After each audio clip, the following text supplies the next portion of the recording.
Здравствуйте! В эфире «Актуальное интервью» и я, Ирина Кичигина. Сегодня наше интервью будет проходить не в студии, а на фоне вот такой оранжереи, которую вырастила Елена Кондратюкова, жительница поселка Чульман. И мы специально для этого сюда приехали, чтобы узнать у нее, как же в наших непростых условиях можно вырастить вот такую красоту. Елена, здравствуйте. Здравствуйте. Расскажите, сколько вы занимаетесь рассадой таких замечательных растений? Выращиванием рассады я занимаюсь около 5 лет. А вы сюда приехали откуда-то или вы родились здесь, в Нерюнгри? Нет, мы переехали сюда в 2011 году, вообще с крайнего севера, Салайховского района, поселок Чукурдах. Со страшными погодными условиями, холод, стужа. И ничего вот этого, такого мы не видели до этого сами. Ну, я человек далекий от посадки цветов или вообще растений. Вы мне сегодня расскажите, пожалуйста, поподробнее, как вам удалось вырастить такую оранжерею в нашем поселке и в таких условиях. Ведь у нас лето такое достаточно, да, своеобразное, все равно дождливое. Скажите, для этого какие-то нужны специальные условия для выращивания вот цветов? Да, конечно. Каждому растению, каждому цветку нужно определенный полив, определенный объем горшочка, стаканчика, определенный температурный режим. Кому-то хочется очень солнца, он по своей природе требует солнечное место. Какой-то цветок нет, солнечное место вообще не предпочитает. Он начинает вять, гореть на солнце. А расскажите, с чего все начиналось и что вас вдохновило изначально?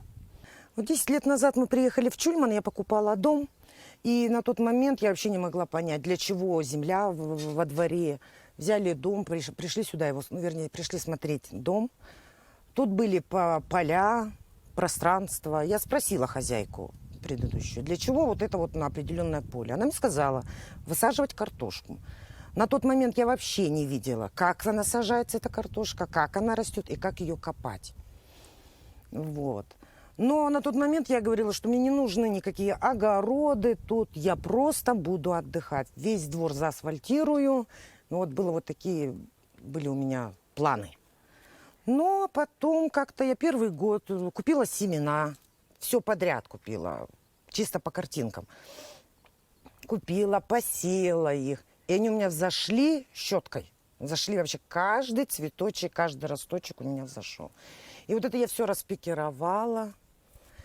Потом наступила уже весна, я к лету начала тут высаживаться. Объем получился сразу большой. Вот. И случайно ко мне зашли женщины. Увидели вот эти вот все цветы и начали просить у меня их на продажу. Ну, я им там по самой минимальной, чисто символической цене продала. Вот. Ну и вот как-то меня вот так вот вдохновило это все. Ну, расскажите и покажите нам, какие цветы у вас растут. И, может, вы расскажете, какие цветы лучше приживаются, какие самые популярные. Вот у нас петуния. Это у нас самый неприхотливый цветок. И для меня он выращивает. Все говорят, рассадники. Я изучаю, я общаюсь с рассадниками даже из России. Для всех этот цветок очень сложно выращивается. Но для меня он из всех цветов самый легкий. Можно я возьму тоже в руки мне так? Вот. Вот красота. Он у нас растет. Покупатель берет, высаживает его, и он растет до самых заморозков. Он не боится никаких погодных условий. Да, надо вот ухаживать. Вот вы взяли горшочек такой, вот смотрим, вот у нас куст. Вот этот куст один, он разрастется в 5-литровом кашпо, горшочки, да, скажем, он разрастется до вообще обалденных размеров. Вот и смотрим. Вот у нас, смотрите, Ирина, вот этот я поставлю. Вот посмотрите, вот получается, вот у нас зацветшие цветы. А вот этот цветочек у нас уже отцвел.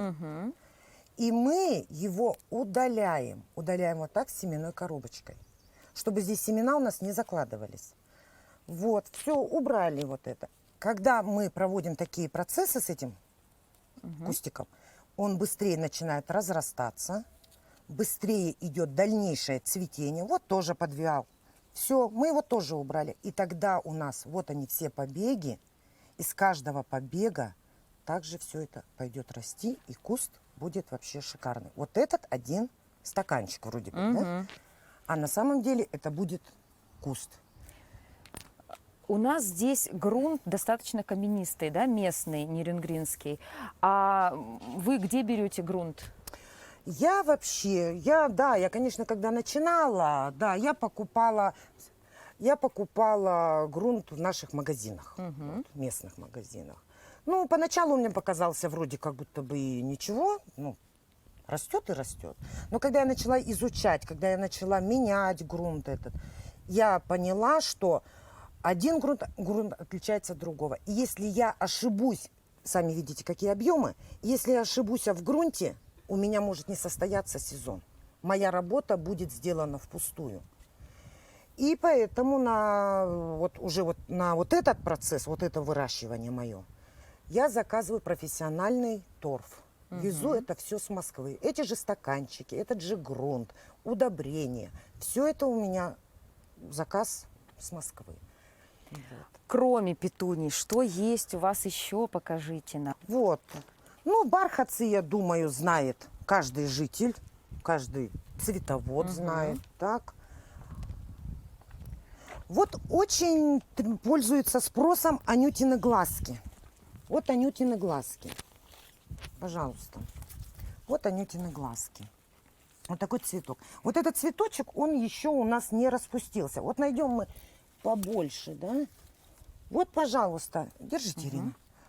Вот размер цветка, и то это у нас не полностью расцвело. Когда вот этот кустик высадится на постоянное место, этот цветок будет еще крупнее.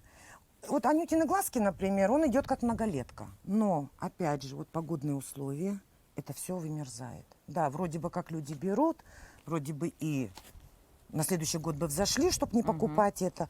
Но это не моя вина, то, что он не взошел у них на второй год. А еще скажите, у вас какие-то цветы, я смотрю, вот стоят на солнышке, да, какие-то Вот, в тени, вот. а есть еще какие-то в теплице даже. Это отличие их там условий, которые для них необходимы, да? Ну, бывает, что, понимаете, вот, например, вот петунию, опять же, вернемся к ней, да, вот петуния. Да, если бы она сейчас у меня стояла на солнце, вот на вот этом палящем солнце, она бы начала немножко ее, придавила бы это солнышко. Вот. Например, бархатцам, да, им все равно. Но вот к бархатцам, да, вот возьмем вот кустик, все равно же, вот на солнышке кустик подгорел. И каждый цветок, который покупает покупатель, я пытаюсь объяснить, что мы садим на солнечной стороне, а что мы садим в тенек. Потому что если мы посадим этот, да, там, насильно палящий, и оно будет круглый день вот это давить солнце, да, его может спалить. А петуния, когда уже высаживается на постоянное место, да, ее лучше высаживать на солнышко. Просто я сейчас держу ее в теньке, потому что у нее ограничен грунт, ограничено место роста корней, и ей будет тяжеловато. Вот. То есть вы рассказываете людям, да, прежде чем отдать, скажем, цветы в хорошие руки, обязательно. рассказываете, Да, как нужно да. ухаживать. Скажите, а когда вы начинаете высаживать цветы, то есть начинаете высаживать эти семечки, когда это время подходит? Первый посев у меня начинается с 5, ну, в среднем 10 января.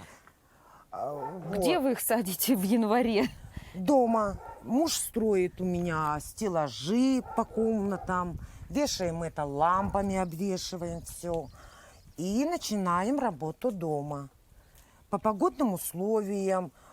Ну, это вот, считай, если в январе мы начинаем это все сеять, то потом, уже когда прошла пикировка, ну, некоторые еще не пикируются, примерно в марте, в апреле, мы это все выносим в теплицы.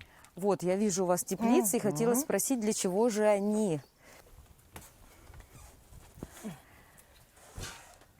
То есть потом из дома вы их переносите сюда, в теплицу, да? И я вот смотрю, у вас здесь лампочки висят. А они для чего?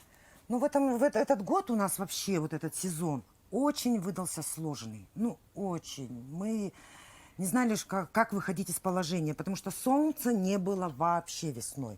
И пришлось, муж Мужу пришлось проводить вот эту систему, лампочки, чтобы не потянуло рассады. Им нужно солнце.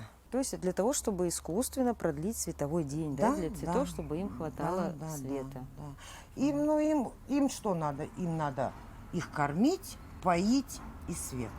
Скажите, ну это же такой большой труд, наверное, целыми днями вы только и занимаетесь вот своими растениями. Да, конечно, это очень сложное дело, очень. Бывает иной раз до такой степени уработаешься, что хочется на все плюнуть. Бывает же гибнет, это же не то, что я взяла и вот у меня каждая семечка взошла. Нет, это если из 1000 семян 800 я подниму, это прекрасно. Это вообще хорошо. Но бывает, где-то ты и забыл полить, пропустил ящик, где-то ты перелил наоборот. Это гибнет. Это заболевания их. Приходится уничтожать, чтобы дальше, если растение одно заболело, его надо убрать, иначе оно начнет заражать других. Все как у нас, да? Да. Все, они живые. Здесь музыка поет у них. Каждое утро я им включаю музыку. Они под музыку растут у меня. Каждое утро я им говорю доброе утро. Вечером, уходя домой отдыхать, я им говорю спокойной ночи. Так же, как живыми. Они живые. Они все слышат, они чувствуют, как ты к ним относишься. А почему какие-то у вас цветы высажены, да, та же петуния в маленьких стаканчиках, а некоторые вот в такие горшки? Ну вот про стаканчики, да, это у нас кустовая петуния. То есть она растет у нас в куст. Она высаживается и идет кустом. Угу. Вот эта петуния, вот она, это кашпо. Готовая композиция. Угу. Все. Люди покупают, берут себе по расцветочкам и вешают. Оно все готовое. Там заложено удобрение. И вот это ампельная петуния. Она пойдет, вот, например, вот этот цветочек мы смотрим, да? Вот этот цветочек пойдут побеги. Оно, когда повесится, да, вот у хозяина, да, скажем уже, оно повесится в положенном месте, где ему надо. И вот это пойдет, будет вот это все свисать. Если та петуния, она у нас не свисает, она кустовая. Угу. А вот это ампель. Ампельная петуния.